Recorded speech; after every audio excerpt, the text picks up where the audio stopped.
मॅडमकडे आणि तुम्हाला मी इन्फॉर्म करतो तसं तुमच्याकडून ट्रेनिंग करायला. किती दिवसात करा? ते तुझं अपॉइंटमेंट त्या डिसाईड करतात ना मॅडम. पहिली गोष्ट म्हणजे त्याला अपॉइंटमेंटचा प्रश्नच येत नाही. 13/1/25 प्रमाणे ते भेटलंच पाहिजे. आता इथे कोणच नाही, इथे कोणच नाही. त्यांचा अपॉइंटमेंट घ्यायचा प्रश्न येतो कुठे? 13/1/25 प्रमाणे फलक लावला पाहिजे, त्यांनी लोकांना भेटलं पाहिजे आणि हे म्हणतात त्यांची अपॉइंटमेंट घ्यायला लावली. इथे एकही माणूस नाही. बात देखो एक पण माणूस नाही तिथे वेटिंग. अपॉइंटमेंट हाँ, इधर एक भी आदमी नहीं है मैडम को मिलने के लिए और बोलते अपॉइंटमेंट लेना पड़ेगा, जबकि कानून बोलता है कि 13/1/25 के हिसाब से 3 से 5 बजे तक वो किसी को भी विदाउट प्रायर अपॉइंटमेंट पूर्व निश्चित वेळ न ठरवता 3 ते 5 लोकांना भेटू शकतो. हा बोलच आता म्हणजे तुमचं हे जी आर तुम्ही पालन करत नाही असंच होतं तुमचं. मी चुकीचं असेल तर मला सांगा. मॅडम अपॉइंटमेंट्स मॅडम फिक्स करतात. मॅडम अपॉइंटमेंट देण्याचा त्यांना अधिकार नाहीच आहे ह्या जी आर तुम्हाला जी आर माहिती आहे का? हे अपॉइंटमेंटचं डिस्क्लोज करायचं हा आहे की 3 ते 5 भेटलेच पाहिजे त्यांनी.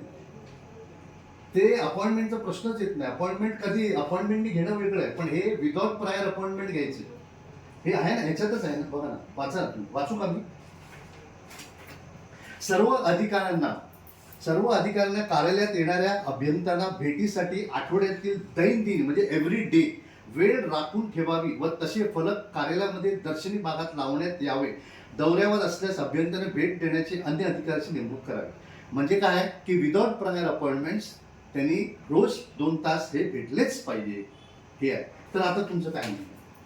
मॅडमचे अपॉइंटमेंट तुम्हाला मॅडमच्या अपॉइंटमेंटचा प्रश्नच येत नाही. कारण आता या टायमावर मी 13/1/25च्या जी आर म्हणजे 13/1/25च्या जी आरचं मी उल्लंघन करतोय आहे का?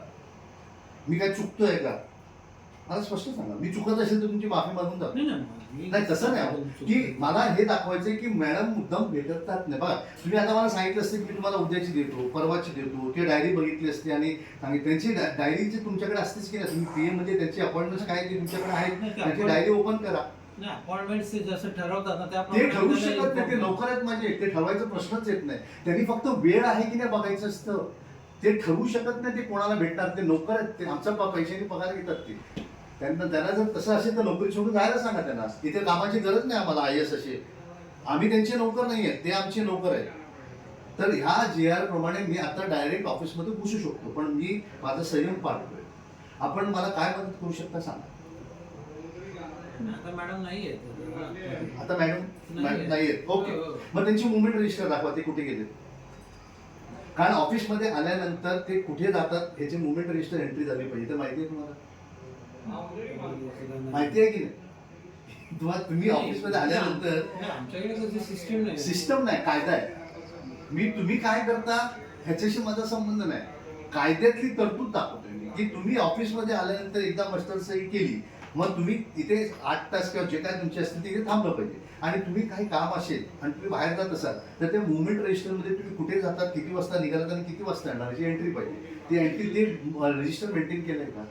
तसं नाही. बरं, म्हणजे कायद्याचं प्रत्येक उल्लंघन होतंय हे निश्चित झालं.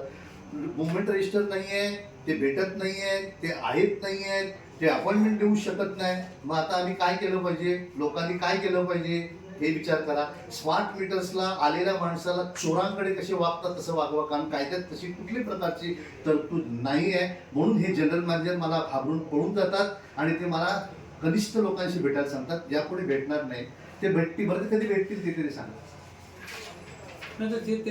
त्यांच्याशी बोलल्यानंतरच सांगा. नाही, पण ते ऑफिसमध्ये कधी असतात ते सांगा. ऑफिसमध्ये ते डेली सकाळी संध्याकाळी असतात. फक्त बरं ते आल्यानंतर ते बाहेर. मी सोमवारी तुमचं विचारेन त्यांना की बाबा अपॉइंटमेंट पाहिजे करून. तसं त्यांनी आणि हेही सांगा की मला मुवमेंट रजिस्टर पाहिजे. नसेल तर मी त्यांच्यावर FIR करणार. कारण ते ऑफिसमध्ये पगार घेतात आमचे आणि ऑफिसमध्ये नाही आहेत आणि ते मुवमेंट रजिस्टरवर का लिहित नाहीत. ते IAS ऑफिसर आहे. तुम्हाला कसे धारेवर पडतात, कुठे गेलेला, काय गेलेला, तुम्हाला कायदा लागतो, त्यांना कायदा लागत नाही. हे थांबलं पाहिजे. मी आपल्याला विनंती करतो की मी कधी कॉन्टॅक्ट करू शकतो? सोमवारी. ओके, मी त्यांना विचारेन. मी मेल पाठवलेलं मिळालं आहे ना तुमचं मेल आहे ना? हां, मग त्याचं उत्तर द्या मला. सोमवारी जर ते तुमचं जर अपॉइंटमेंट असेल तर आम्ही तुम्हाला त्याला रिवर्ट करू ना मेलला.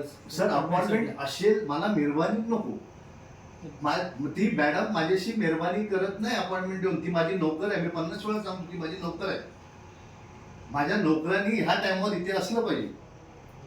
आणि ते जर नसतील तर ते तुमच्यावर काय कंट्रोल करणार? स्वतःलाच जर ते कायदा पाळत नसेल तुमच्याकडून कसं पालन करणार? तर मला हे करावं ही सोमवारी बोलून सांगतो. तो दोस्तों, ये जनरल मैनेजर हमको डर के भाग जाती है और इनके पास कोई भी कानूनी पेच नहीं है और ये अभी ऑफिस में नहीं है तो इनके पास मूवमेंट रजिस्टर नहीं है. ये कहते हैं हम अपॉइंटमेंट लेंगे. ये हमारी नौकर है, ये हमको अपॉइंटमेंट नहीं दे सकता है. 13/1/25 का जीआर के हिसाब से 3 से 5 हमको इधर पहुंचना है या उसने बोर्ड लगाना मांगता है कि कौन से टाइम पे आने का. हर कानून का उल्लंघन करने वाले लोगों को अभी हम दिखाएंगे कि आपके ऊपर हम FIR कैसा करते हैं. मैंने अभी इनके ऊपर में आगे 15-20 दिन में ये अभी जो वीडियो ने इसका फोटो बाद में निकाला, हम इनके ऊपर FIR करेंगे कि ये कानून की धज्जियां उड़ाते हैं. जय हिंद.